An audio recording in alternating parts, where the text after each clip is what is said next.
अस्सलामुअलैकुम। कैसे आप लोग? खैर खैरियत? ठीक है।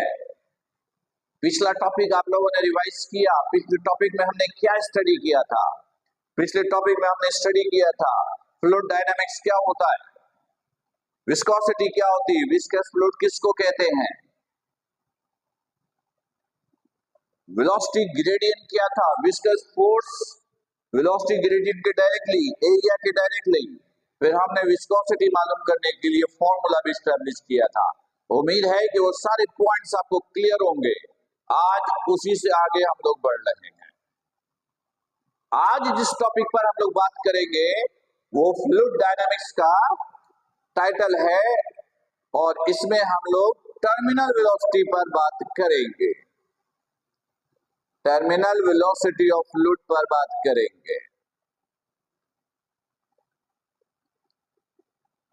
राइट?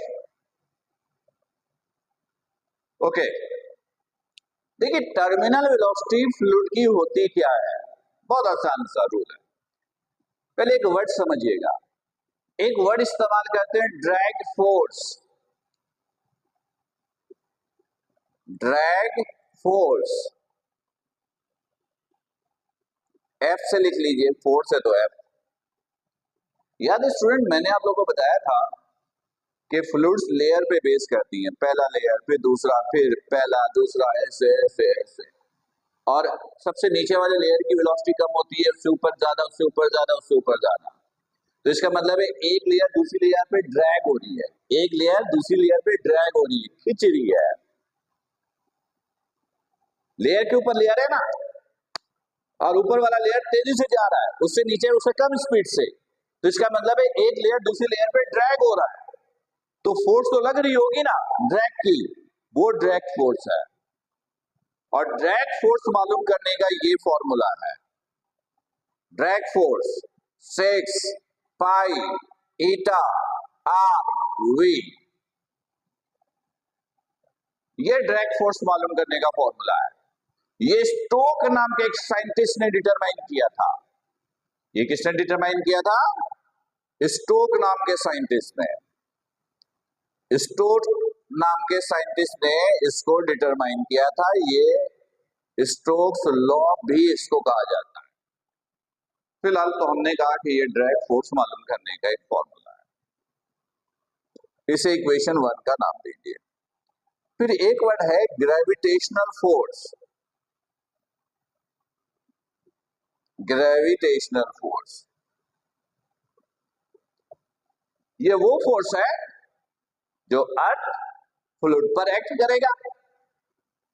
भाई ग्रेविटी की फोर्स तो सब पे लगती है ना, तो ग्रेविटी की फोर्स फ्लूइड पे भी तो लगती है।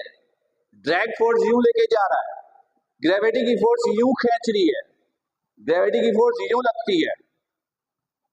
ऐसा ही है।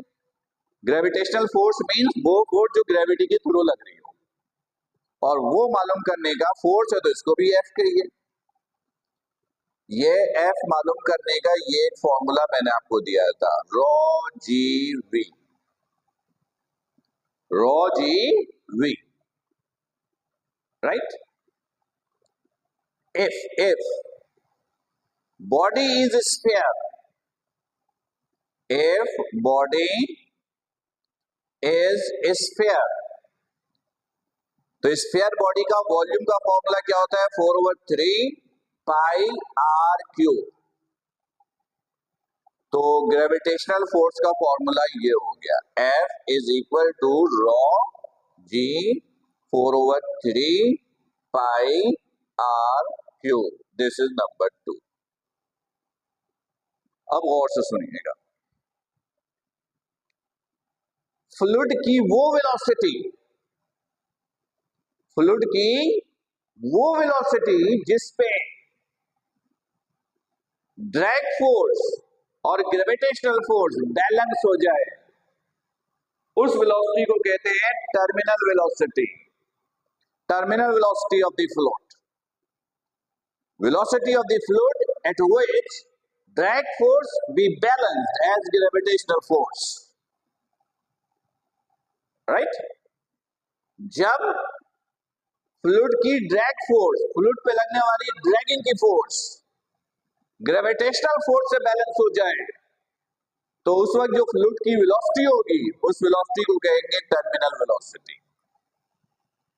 तो फॉर टर्मिनल वेलोसिटी